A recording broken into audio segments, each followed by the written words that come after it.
Bienvenue à Berlin, une ville où chaque place raconte une histoire différente. Aujourd'hui, on vous emmène découvrir deux lieux emblématiques, Gendarmenmarkt, l'une des plus belles places de la capitale, et Bebelplatz, un lieu chargé de mémoire. On commence avec Gendarmenmarkt, souvent considéré comme l'une des plus belles places de Berlin. Son nom vient des gens d'armes, un régiment de cavalerie installé ici au XVIIe siècle. Aujourd'hui, elle est entourée de trois bâtiments majestueux.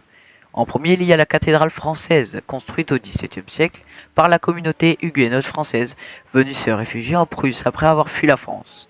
En deuxième, la cathédrale allemande qui lui fait face et qui a été construite à la même époque pour équilibrer l'architecture de la place.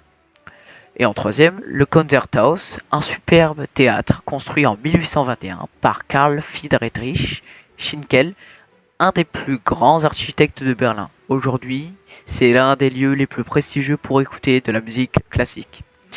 Au fil du temps, Gendarmenmarkt a été le témoin de nombreux événements historiques, notamment durant la Seconde Guerre mondiale, où elle a subi d'importants dégâts.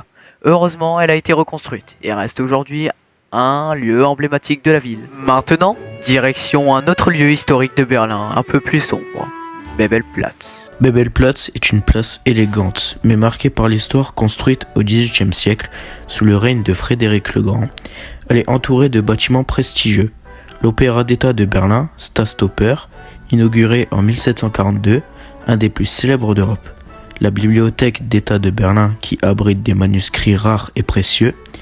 L'université Humboldt où ont étudié des grands noms comme Albert Einstein et Karl Marx. Mais ce qui rend cette place tristement célèbre, c'est l'autodafé nazi du 10 mai 1933.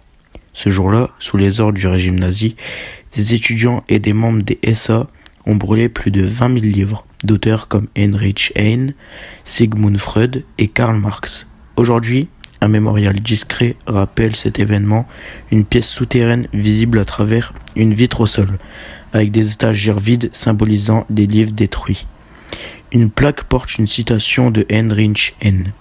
Là où l'on brûle des livres, on finit par brûler des hommes.